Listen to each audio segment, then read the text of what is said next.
Hello दोस्तों, स्वागत है आप सबका मेरे YouTube channel Sachin education hub पर। दोस्तों, आज हम बात करने जा रहे हैं ओवर कैपिटलाइजेशन के बारे में। ओवर कैपिटलाइजेशन क्या होता है, इसका मीनिंग पढ़ेंगे आज। कॉजेज देखेंगे कि क्यों होती है ये सिचुएशन। उसके बाद हम जानेंगे कि अगर ये हो जाती है सपोज ओवर कैपिटलाइजेशन की सिचुएशन एक बिजनेस के अंदर, एक कंपनी के अंदर, तो उसके होने से क्या कॉन्सिक्वेंसेस हो सकते हैं। और रादर इसके बाद हम ये देखेंगे कि अगर हम बचना चाहते हैं इस सिचुएशन से, इसका हल ढूंढना चाहते हैं, रेमेडीज देखेंगे इसके बारे में फिर हम। तो ये सारा क्वेश्चन, सारे टॉपिक क्वेश्चन प्रॉपर कवर कर देता है ओवर कैपिटलाइजेशन के बारे में। एक लॉन्ग क्वेश्चन प्रॉपरली एग्जाम्स के बेसिस पे डन हो जाएगा आपका। ठीक है, तो चलिए शुरू करते हैं सबसे पहले ओवर कैपिटलाइजेशन के मीनिंग से कि क्या होता है over capitalisation. Over capitalisation actually में एक ऐसी सिचुएशन है where a company raises more capital than it requires for its efficient operation and growth। मतलब एक कंपनी को चलाने के लिए और एक कंपनी की ग्रोथ रिक्वायरमेंट कितनी है, अगर उससे ज़्यादा, मतलब उतना जितना पैसा हमें चाहिए था उससे ज़्यादा अगर हम अपना पैसा मंगवा लेते हैं, ठीक है, मतलब अगर हम किसी प्रोजेक्ट को रन करना चाहते हैं और उसमें हमारी कंपनी को एक्सपेंड करना चाहते हैं, ऑपरेट करना चाहते हैं, ग्रोथ रिक्वायरमेंट के लिए पैसा चाहते हैं, तो जितना पैसा एक्चुअली में चाहिए था उस काम के लिए, अगर उससे भी ज़्यादा पैसा हमने मंगवा लिया है, तो उस सिचुएशन को नाम दिया जाता है ओवर कैपिटलाइजेशन।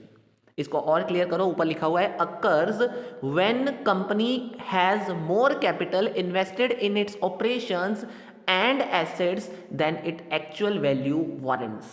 मतलब जितनी उन एसेट्स की एक्चुअल वैल्यू है, मतलब जितना उन्होंने एक्सपेक्टेड रिटर्न हमें देना था, अगर हम उसको एज्यूम कर लें कि वो ज़्यादा दे देंगे रिटर्न और उसकी वजह से हम ज़्यादा पैसा बाहर से मंगवा लेते हैं, पर एक्चुअली में उनमें से रिटर्न उतना आया नहीं, तो भाई साहब जो एक्स्ट्रा पैसा हमारे पास बच गया वो ओवर कैपिटलाइजेशन में चला जाएगा।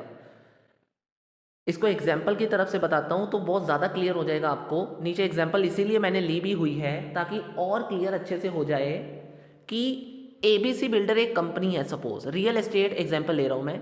तो एबीसी बिल्डर एक कंपनी है जो प्लान कर रही है कि अगर हम रेजिडेंशियल अपार्टमेंट कॉम्प्लेक्स बनाना चाहते हैं तो उसके लिए हमें पैसा चाहिए।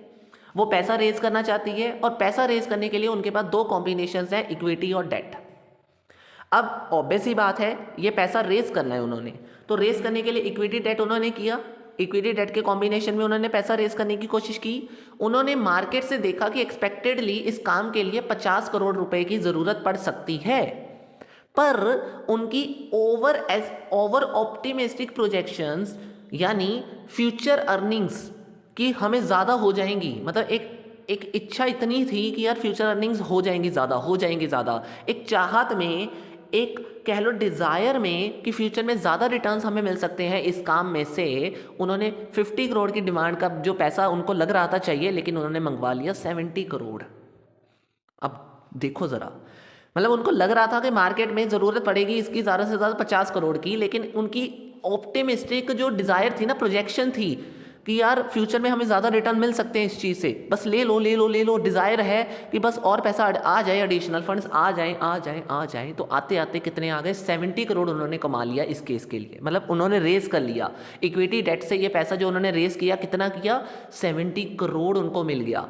अब जब 70 करोड़ मिला है तो भाई साहब इक्विटी और किससे मिला है, डेट से मिला है, राइट। तो इसके ऊपर रिटर्न तो देना पड़ेगा उन लोगों को।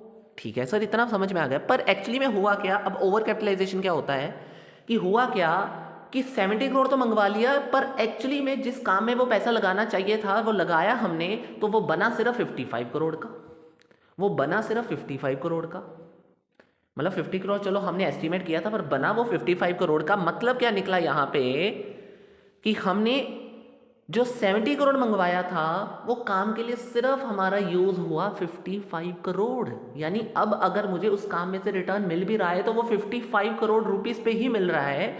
यानी जो एक्सेस 15 करोड़ है वो हमारी ओवर कैपिटलाइजेशन मानी गई। यानी जितनी मेरी ग्रोथ रिक्वायरमेंट थी कि 55 करोड़ में काम हो जाएगा, मैंने उससे एक्सेस पैसा मंगवाया हुआ है। तो सर फिर क्या होगा अगर 15 करोड़ एक्स्ट्रा है तो? अरे भाई साहब, पैसा मंगवाया है आपने, तो इसका मतलब इक्विटी और डेट यानी अगर इक्विटी शेयर होल्डर से पैसा आया है तो इसका मतलब डिविडेंड देना पड़ेगा उनको, राइट। अगर डेट से पैसा आया है तो भाई साहब इंटरेस्ट इंटरेस्ट इंटरेस्ट इंटरेस्ट भी तो पे करना पड़ेगा ना। तो भाई साहब यहाँ पे क्या मतलब निकला, 55 करोड़ आपको मिल रहा था, 55 करोड़ पे तो रिटर्न आपको मिल गया जो मिलना था। भाई साहब जो 15 करोड़ एक्स्ट्रा बचा हुआ है, उस 15 करोड़ पे तो आपको कुछ नहीं मिल रहा ना, पर उस 15 करोड़ पे आपको इक्विटी वालों को डिविडेंड और डिवेंचर वालों को इंटरेस्ट तो देना पड़ रहा है, समझे। तो इसीलिए वो सिचुएशन ओवर कैपिटलाइजेशन बन जाती है कि जब ज़्यादा पैसा, अपनी ज़रूरत से ज़्यादा पैसा मतलब रेस कर लिया, जितना एक्चुअल में चाहिए था उससे ज़्यादा हो गया हमारे पास, तो रिटर्न तो मिल नहीं रहा पर पेमेंट तो देनी पड़ रही है फिर भी, ठीक है ना। एक ऐसी सिचुएशन होती है ओवर कैपिटलाइजेशन। आई होप अब आपको इस एग्जाम्पल से क्लियर हो गया होगा कि ओवर कैपिटलाइजेशन की सिचुएशन क्या होती है। अब ये क्यों होती है उसके बारे में देखिए ज़रा, अब ये क्यों होती है उसके बारे में देखिए ज़रा। तो सबसे पहला कारण आता है ओवर ऑप्टिमिस्टिक प्रोजेक्शन, जो हमने एग्जाम्पल में अच्छे से देखा कि भाई साहब एबीसी बिल्डर की चाहत देखो, यार ये काम करने से हमें ज़्यादा पैसा मिल सकता है, आने दो आने दो आने दो। अरे भाई साहब 70 करोड़ कमा लिया आपने, अब और कितना कमाना है, तो रुक गए, वो 70 करोड़ कमाया रुक गए। अब 70 करोड़ जब बाद में एक्चुअल में रिटर्न देखा तो वो तो 55 करोड़ पे सिर्फ हो गया काम अपना। तो भाई साहब 15 करोड़ का कहाँ जाएगा पैसा, 15 करोड़ तो एक्स्ट्रा मंगवा के रख लिया अपने पास, वो कहाँ लगाओगे पैसा, वो तो एक्स्ट्रा में पड़ा हुआ है ना अभी, तो एक्स्ट्रा जो पैसा पड़ा है वो ओवर कैपिटलाइजेशन सिचुएशन बन जाएगी फिर। तो वही एग्जांपल यहाँ पे जो हमने पढ़ा उसका ही पहला रीज़न बन गया कि जब आपकी फ्यूचर में ज़्यादा एक्सपेक्टेशन चली जाती है कि फ्यूचर में ये चीज़ हमें ज़्यादा रिटर्न दे देगी और उस चाहत में हम ज़्यादा पैसा मंगवा लेते हैं, पर एक्चुअली में वो लगा कम, तो वो सिचुएशन बन जाएगी जो एक्सेस पैसा हमारे पास रखा हुआ है जिसका कोई यूज़ नहीं हो पा रहा, that is called over capitalisation, ठीक है। सेकेंड रीज़न आता है पुअर फाइनेंशियल मैनेजमेंट, जब आपके मैनेजमेंट में सूझबूझ ही नहीं है, कैपिटल एलोकेशन इनएफिशिएंटली हो रहा है, यानी उसके बाद अगर हम बात करें कि जो स्पेंडिंग है वो एक्सेसिव हो रही है, बहुत ज़्यादा खर्चे किए जा रहे हैं, तो वहाँ पे कॉस्ट कंट्रोल भी लैक हो जाएगा। तो इन सभी रीजंस की वजह से हम क्या देख पाएंगे कि जब प्रॉपरली एक सिस्टम ही नहीं बन पा रहा है तो ओवर कैपिटलाइजेशन की सिचुएशन बहुत जल्दी आपके सामने आ जाएगी, क्योंकि जिसको पता ही नहीं चलेगा किस काम के लिए कितना पैसा चाहिए तो वो हमेशा ही ओवर कैपिटलाइजेशन की सिचुएशन में चला जाएगा, ठीक है। थर्ड आता है आपके पास एग्रेसिव एक्सपेंशन स्ट्रेटेजीज, मतलब हम चाहते हैं कि हमारी कंपनी बढ़ती रहे, एक्सपैंड होती रहे, ग्रोथ करते रहे। अरे भाई साहब ज़्यादा एग्रेसिव अगर जाओगे ना इस चीज़ में, तो ग्रोथ ज़्यादा एग्रेसिव अगर स्ट्रेटेजी रखोगे तो उस केस में ये देखना भूल जाओगे कि भाई साहब हमारी एक्चुअली इन्फॉर्मेशन क्या है, क्या वो सही मिल रही है हमें कि नहीं। मतलब हम प्रॉपरली असेस नहीं कर पाएंगे, एक्यूरेटली ये देख नहीं पाएंगे कि जितनी एक्चुअल नीड, कैपिटल नीड्स हमें चाहिए थी वो एक्चुअली में कितनी है और हम मंगवा कितना रहे हैं, ये देखना भूल जाएंगे, असेस करना भूल जाएंगे, एक्यूरेटली असेसिंग नहीं हो पाएगी। तो उसकी वजह से ये रीज़न सामने आ जाएगा कि कई बार जितनी कैपिटल नीड हमें चाहिए थी उससे अगर ज़्यादा पैसा मंगवा लिया तो this will be the reason for the over capitalisation. और ये किस वजह से हुआ कि अगर हमारी स्ट्रेटजीज ऐसी हैं कि हमें बस ग्रोथ करनी है, एक्सपैंड करना है अपने बिजनेस को, बस ग्रोथ करनी है, एक्सपैंड करना है अपने बिजनेस को, जब हम एग्रेसिव स्ट्रेटजीज के साथ चलते हैं, चलते चलो, अरे भाई साहब कुछ देख कर भी चलो ना, तो वो रीज़न बन जाएगा आपका, ठीक है। जब ये ध्यान ना दिया तो यही रीज़न होगा फिर। फोर्थ आता है एक्सेसिव डेट फाइनेंसिंग, मतलब सर मतलब यही बहुत सिंपल, एक्सेसिव डेट फाइनेंसिंग का मतलब होता है कि मैंने कहा ऊपर combination of equity and debt. अब ऑफ कोर्स डेट वालों से पैसा मंगाओगे तो इंटरेस्ट भी तो देना पड़ सकता है ना, फाइनेंशियल ऑब्लिगेशंस बढ़ जाएंगी ना, तो वही तो केस है यहाँ पे। सपोज करो सारा पैसा डेट से मंगवा लिया तो क्या करोगे भाई साहब, कुछ नहीं होगा वहाँ पे। अगर जैसे अब 70 करोड़ से 55 करोड़ यूज़ हुए थे, 15 करोड़ जो एक्सेस बचा हुआ है जिसमें से कुछ पैसा आपको रिटर्न आने नहीं वाला, मतलब जो आपको फ़ायदा नहीं होने वाला, पर आपको उन डिवेंचर होल्डर को उनके ऊपर भी इंटरेस्ट देना तो पड़ेगा ही ना, आपका फाइनेंशियल रिस्क और फाइनेंशियल बर्डन तो बढ़ ही जाएगा ना। तो जब ऐसा केस आता है तो वहाँ पे फाइनेंशियल इनस्टेबिलिटी क्रिएट हो जाती है। तो ये सब रीजंस किसके केसेस पे चले जाते हैं, ये सब कारण क्या बन जाते हैं, ओवर कैपिटलाइजेशन का कारण बन जाते हैं। कि जब हम बहुत ज़्यादा डेट की ओर चले जाते हैं, इंटरेस्ट ज़्यादा पे करना पड़ जाता है, इंटरेस्ट की ओर ज़्यादा देखना चले जाते हैं, कुल मिला के ये जो सिचुएशन है, जो सस्टेनेबल कैपेसिटी हमारी है उसकी ओर ध्यान नहीं देते, बल्कि उससे ज़्यादा रेस करने की ओर ध्यान दे देते हैं तो उसका रीज़न कहाँ चला जाएगा, ओवर कैपिटलाइजेशन में चला जाएगा।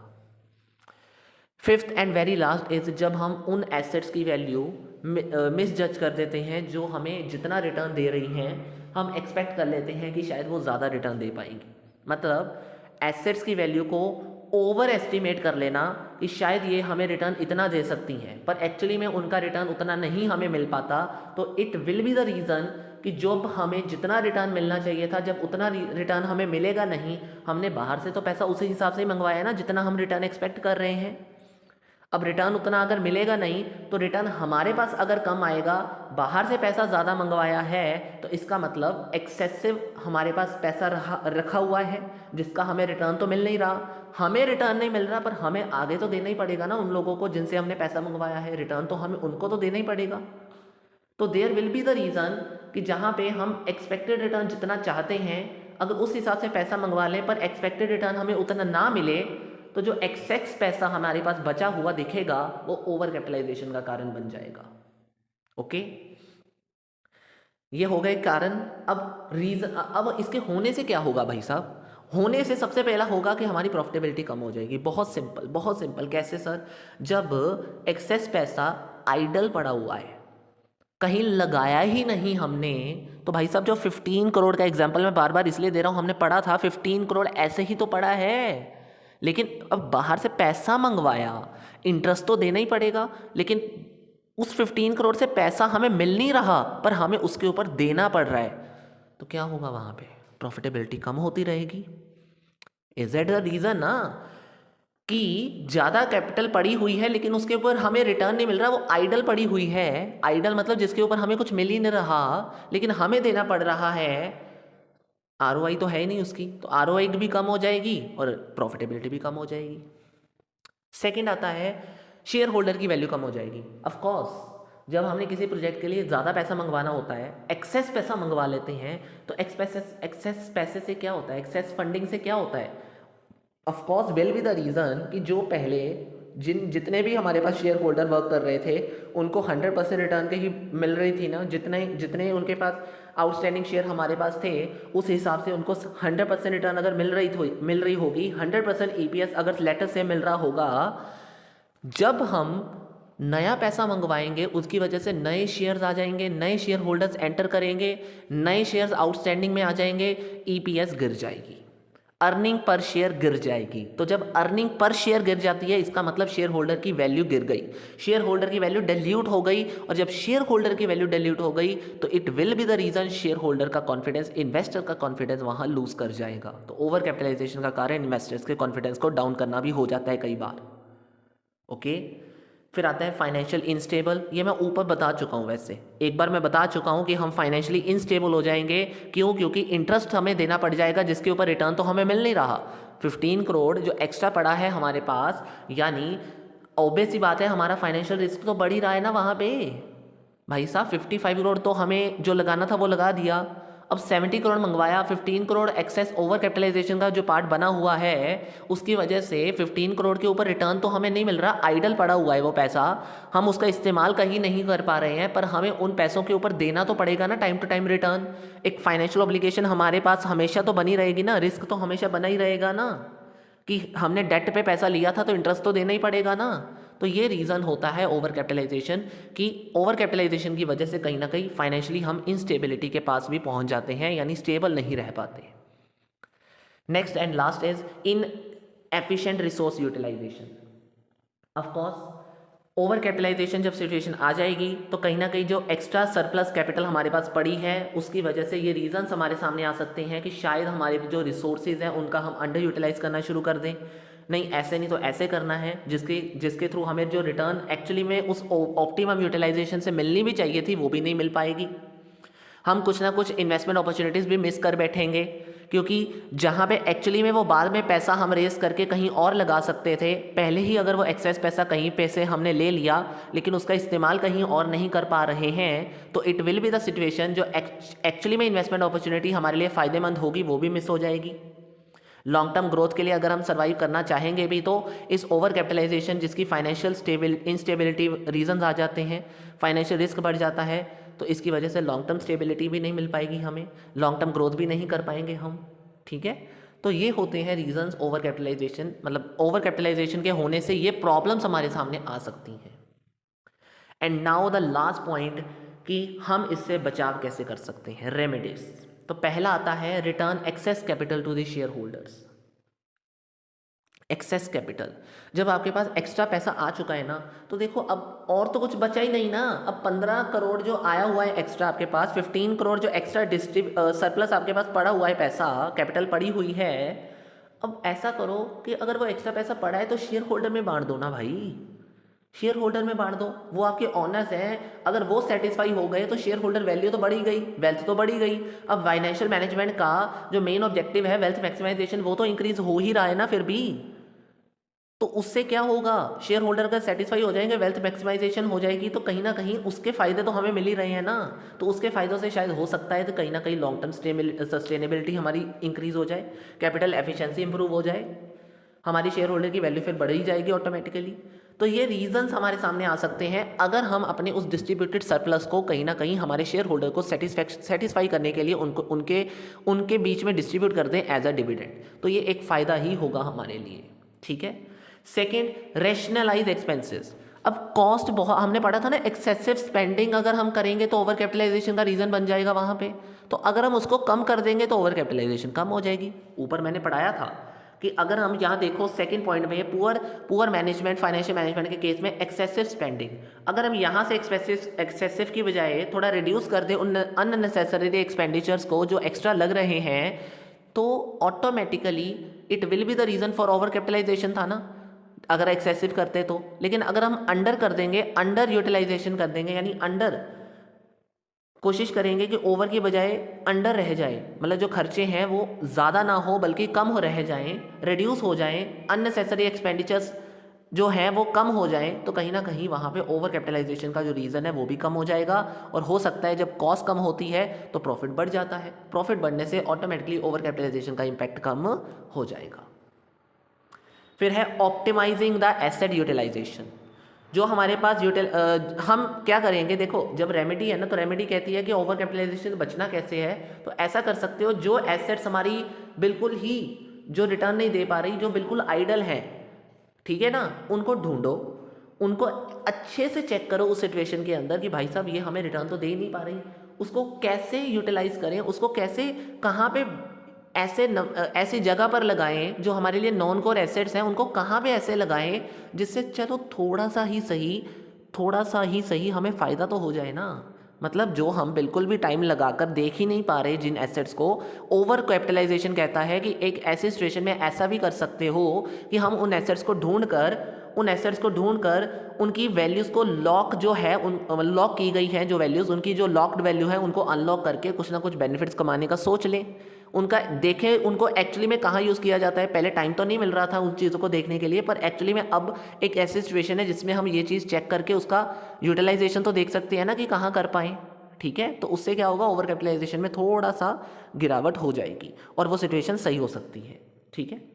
And the last point is refining the debt. इसका मतलब होता है कि जब हमें लग रहा है कि भाई साहब अब ओवर कैपिटलाइजेशन सिचुएशन है, तो हम ये कर सकते हैं कि हम अपने डेट की कंडीशंस को चेंज कर सकते हैं। मतलब सर जो इंटरेस्ट पहले हम सपोज करो जो हमने डेट लिया था, ठीक है, 70 करोड़ के लिए डेट सपोज हमने 12% के हिसाब से लिया था, तो हम ये रिक्वेस्ट कर सकते हैं सर कि जो हमारा एग्जिस्टिंग डेट एग्रीमेंट है उसमें ये रिक्वेस्ट कर सकते हैं कि उसको चेंज कर दो, थोड़ा सा उसमें इंटरेस्ट रेट्स को लोअर कर दो, 12 की बजाय चलो ज़्यादा नहीं 9 या 10% कर दो, जिससे हमारा इंटरेस्ट रेट थोड़ा सा कम हो जाए और हम अपनी ओवर कैपिटलाइजेशन सिचुएशन से दूर हो जाएं। या फिर जो हमारी रीपेमेंट पीरियड्स हैं उनको थोड़ा बढ़ा दो ताकि इस सिचुएशन से बाहर निकल सके हम उस समय के बीच में।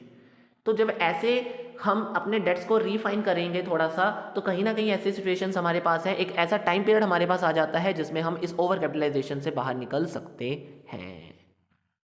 आई होप अब ये क्लियर हो गया होगा पॉइंट।